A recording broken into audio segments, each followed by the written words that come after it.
நம்ம வந்து பார்த்தீங்கன்னா ஆக்சுவலி எஸ்கே பைக்ஸில் இந்த வண்டி நம்ம சர்வீஸ் ரிசீவ் பண்ணியிருந்தோம். இப்போ வந்து பார்த்தீங்கன்னா இந்த வண்டியோட ஒர்க் ஃபினிஷ் பண்ணிட்டோம். இந்த கஸ்டமர் என்னென்ன கம்ப்ளைண்ட் சொன்னாரோ எல்லா ஒர்க்குமே பண்ணியிருக்கோம். மெயினாக இந்த ஆக்சிலேட்டர் க்ரிப்பில் வந்து பார்த்தீங்கன்னா ஜாம் ஆகுது அப்படின்னு சொன்னார். இப்போ வந்து பார்த்தீங்கன்னா நம்ம அதை ரெடி பண்ணிட்டோம். இங்கே பாருங்கள், ஒன்றும் இல்லை, ஜஸ்ட் இந்த இடத்துல அப்படியே சிம்பிளாக ஒரு லேயர் இருக்கும், அதை மட்டும் கட் பண்ணி விட்டாலே உங்களுக்கு இது சால்வ் ஆகிடுது. மாற்ற தேவையில்லை. உங்களுக்கு ஒரு ஃபுல் சர்வீஸ் பண்ணி முடிச்சிட்டோம். ஆயில் ஃபில்டர் கம்பல்சரி மாற்றி தான் ஆகணும் இந்த வண்டிக்கு இருக்குது. பிரேக் வந்து பார்த்தீங்கன்னா எஃபெக்டாக இல்லைன்னு சொல்லியிருந்தாரு. பிரேக் எல்லாம் நம்ம பர்ஃபெக்டாக ரெடி பண்ணிட்டோம்.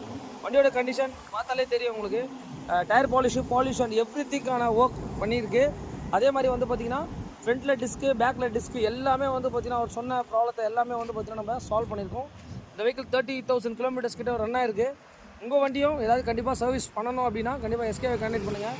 ஏன்னா நம்ம வந்து பார்த்திங்கன்னா எல்லா வண்டிகளையும் பண்ணி கொடுத்துட்ருக்கோம். மெயின் டைமிங்க, அவங்க என்ன கேட்குறாங்களோ அதுக்கேற்ற மாதிரி நம்ம கண்டிப்பாக ஒர்க் பண்ணோம் அப்படின்னா கண்டிப்பாக ஓகே.